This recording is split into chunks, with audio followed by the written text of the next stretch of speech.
नमस्ते। क्या बात है। कभी कभी कुछ कहानियां ऐसी होती हैं जो आपको अंदर तक हिला देती हैं। वो महज किरदार और घटनाओं का ब्यौरा नहीं होती, बल्कि एक सवाल बन जाती हैं। बिल्कुल। आज हम एक ऐसी ही कहानी के बारे में बात करने वाले हैं, भुवनेश्वर साहू की लिखी मांझो। और ये कहानी खोरठा भाषा में लिखी गई है, जो झारखंड के एक बड़े हिस्से में बोली जाती है। हाँ। और इस भाषा का अपना एक अलग रस है, एक अलग मिठास है। जब लेखक ढेंकी या रजरापा मेले जैसे शब्दों का इस्तेमाल करते हैं, तो वो सिर्फ शब्द नहीं होते। सही बात है। बल्कि उस इलाके की पूरी संस्कृति और जीवन शैली को हमारे सामने जिंदा कर देते हैं। बिल्कुल। और हमारे पास ये कहानी मौजूद है, जो एक बहुत बड़ा सवाल उठाती है। क्या सवाल? कि जब समाज, परिवार और किस्मत सब आपके खिलाफ हों, तो क्या प्यार टिक सकता है? मांझो इसी सवाल का एक बहुत ही शक्तिशाली जवाब देती है। तो चलिए इस कहानी के किरदारों और उनके संघर्षों की दुनिया में उतरते हैं।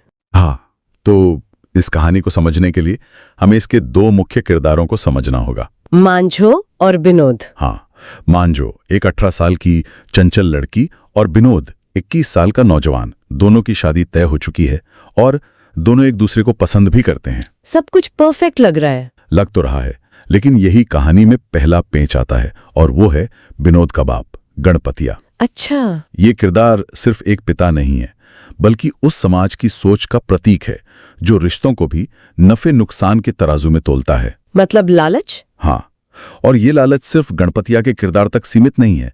ये उस दौर के ग्रामीण समाज की एक कड़वी सच्चाई को दिखाता है, जहां लड़कियों की शादी अक्सर एक आर्थिक लेन देन होती थी। गणपतिया पहले अपने बेटे की शादी गिरिडीह में तय करता है, सिर्फ इसलिए क्योंकि वहां से मोटा दहेज मिल रहा था।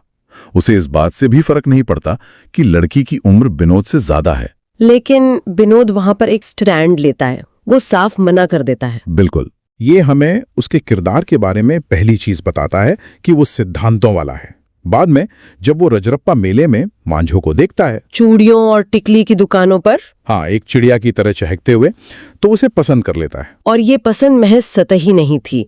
दोनों की नजरें मिलती हैं, एक खामोश रजामंदी होती है। लेकिन गणपतिया फिर से रास्ते में आता है, पैसे को लेकर। हाँ, मांझो का परिवार उतना दहेज नहीं दे रहा था। यहाँ विनोद का किरदार और मजबूत होकर सामने आता है। वो अपनी माँ से साफ कहता है, शादी करूंगा तो रजरप्पा में ही, नहीं तो 5 साल तक नहीं करूंगा। मतलब उस दौर के हिसाब से अपने पिता के फैसले के खिलाफ जाना, ये बहुत बड़ी बात रही होगी। बहुत बड़ी बात। बेटे की जिद और घर में एक काम करने वाली की जरूरत के आगे गणपतिया को झुकना पड़ता है। तो शादी की तैयारियां शुरू हो जाती हैं, हल्दी की रस्म हो जाती है, और सब कुछ सपनों जैसा लग रहा होता है। और अक्सर कहानियों में जब सब कुछ बहुत अच्छा चल रहा हो, तभी किस्मत अपना सबसे क्रूर दांव चलती है। लगन की रस्म से ठीक 2 दिन पहले विनोद के गांव में एक खबर पहुंचती है, जो किसी वज्रपात से कम नहीं थी। खबर थी कि धान कूटने वाली ढेंकी में हाथ आ जाने से मांझो की 5 उंगलियां कट गईं। ये खबर सिर्फ एक दुर्घटना की खबर नहीं थी, ये एक तरह से मांझो के भविष्य पर एक फैसला था, जो समाज ने तुरंत सुना दिया। बिल्कुल, ये खबर जंगल की आग की तरह फैलती है, और विनोद के घर में तो कोहराम मच जाता है। और जो शब्द इस्तेमाल होते हैं वो बहुत चुभने वाले हैं। हाँ। अब हम अपने बेटे की शादी एक लूल्ही ठूठी लड़की से कैसे कर दें? ये शब्द उस समाज की मानसिकता को दिखाते हैं, जहां एक महिला की कीमत उसकी शारीरिक संपूर्णता से आंकी जाती है, उसकी पहचान उसके जख्म से जुड़ जाती है। और विनोद का बाप गणपतिया, उसे तो जैसे मुंह मांगी मुराद मिल गई। सही बात है। वो तुरंत कहता है, मैंने तो पहले ही कहा था कि वो घर ठीक नहीं है। वो इसे किस्मत का खेल बताकर अपना पल्ला झाड़ लेता है, क्योंकि अब उसे इस घाटे के सौदे से बाहर निकलने का एक नैतिक कारण मिल गया था। बिल्कुल। और यहाँ विनोद एक बहुत मुश्किल मोड़ पर खड़ा है। एक तरफ उसका प्यार, उसका वादा है, और दूसरी तरफ परिवार और समाज का जबरदस्त दबाव। हाँ, उसके पिता उसे ताने मार रहे हैं, वो पूरी तरह से टूट चुका है। और यहाँ पर कहानी एक बहुत ही इंटरेस्टिंग मोड़ लेती है। विनोद टूट जाता है, लेकिन वो लड़ता नहीं है। वो अपने पिता से कहता है कि ठीक है, मैं अब शादी नहीं करूंगा, मुझे पैसे दे दो, मैं आगे की पढ़ाई के लिए रांची जा रहा हूँ। ये थोड़ा अजीब नहीं लगता? क्या ये एक तरह की कायरता नहीं थी? ये सवाल बहुत वाजिब है, और पहली नजर में ये कायरता लग सकती है ना? लेकिन अगर हम गहराई से सोचें तो ये विनोद की कायरता नहीं, बल्कि उसकी समझदारी थी। वो जानता था कि अपने लालची बाप और समाज की संकीर्ण सोच से उस वक्त बहस करने का कोई नतीजा नहीं निकलेगा। अच्छा। वो उस ऊर्जा को एक बहस में बर्बाद नहीं करना चाहता था। उसने लड़ाई का मैदान और वक्त दोनों खुद चुना। मतलब ये एक स्ट्रैटेजी थी, सरेंडर नहीं। बिल्कुल। उसे पता था कि असली लड़ाई उसके घर में नहीं बल्कि मांझो के पास जाकर लड़ी जानी है। सही। उसे अपने पिता को नहीं बल्कि मांझो के टूटे हुए भरोसे को जीतना था। इसलिए उसने पीछे हटने का नाटक किया ताकि वो आगे की तरफ एक बड़ी छलांग लगा सके। वाह, ये तो मैंने सोचा ही नहीं था। और फिर वो बस में बैठकर रांची के लिए निकलता है। उस सफर में लेखक हमें एक फ्लैशबैक में ले जाते हैं, उसी रजरप्पा मेले में। हाँ, जहां उसने मांझो को पहली बार देखा था। ये फ्लैशबैक क्यों जरूरी है? ये बहुत जरूरी है क्योंकि ये हमें याद दिलाता है कि विनोद का प्यार सिर्फ एक जिम्मेदारी नहीं है। वो मांझो की उस छवि को याद करता है जहां वो जिंदा दिली से भरी हुई थी। वो उसकी आत्मा से जुड़ा था, सिर्फ उसके शरीर से नहीं। वो यादें उसके इरादे को और पक्का करती हैं। अच्छा, वो उस लड़की को बचाने जा रहा है जिसकी हंसी उसे याद थी, ना कि उस अपंग लड़की को जिस पर वो तरस खा रहा था। और अब कहानी का सबसे मार्मिक और शक्तिशाली हिस्सा आता है, अस्पताल का सीन। हाँ, सीन वापस अस्पताल में शिफ्ट होता है जहां मांझो बिस्तर पर लेटी है।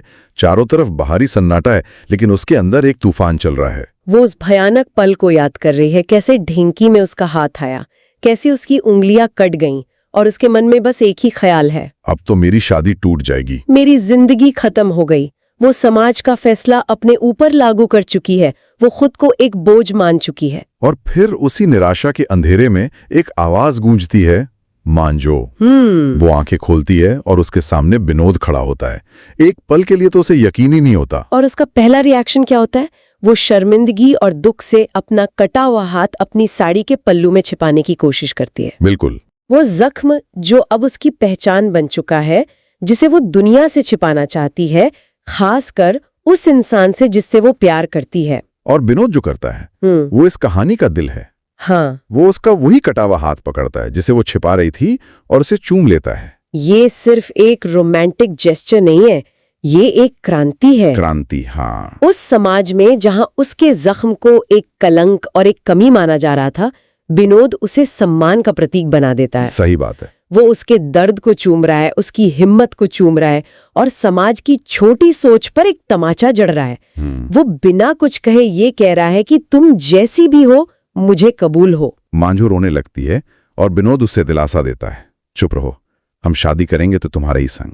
और जब मांझो कांपती हुई आवाज में पूछती है कि क्या उसे पता है कि वो अपंग हो गई है, तो विनोद का जवाब वो देखने लायक है। वो कहता है, हाँ, सब जानकर आया हूँ, मुझे रोकने वाला इस दुनिया में कोई नहीं है, मेरे बाप भी नहीं। ये देखिए, ये वो हिम्मत है जो उसने अपने घर पर नहीं दिखाई थी। बिल्कुल। क्योंकि ये हिम्मत दिखाने की सही जगह यही थी, मांझो के सामने। उसका ये एक वाक्य मांझो के टूटे हुए आत्मविश्वास को फिर से जोड़ देता है। और इस पूरे सीन को मांझो की माँ एक कोने में खड़ी देख रही होती है और उसकी आंखों से आंसू बह रहे होते हैं। वो आंसू सिर्फ खुशी के नहीं है, वो उस अविश्वसनीयता के भी हैं कि कोई इंसान सामाजिक दबाव और लालच से इतना ऊपर कैसे उठ सकता है। यहीं पर कहानी का सार छिपा है, तकदीर बनाम तदबीर। बिल्कुल, सब लोग, यहाँ तक कि मांझो खुद, इसे तकदीर का लिखा मानकर स्वीकार कर चुके थे। हाँ, समाज ने, परिवार ने, सबने इसे भाग्य का फैसला मान लिया था। लेकिन विनोद ने अपनी तदबीर, अपनी कोशिश से एक नई तकदीर लिख दी। तो मांझो सिर्फ एक लड़की की कहानी नहीं है,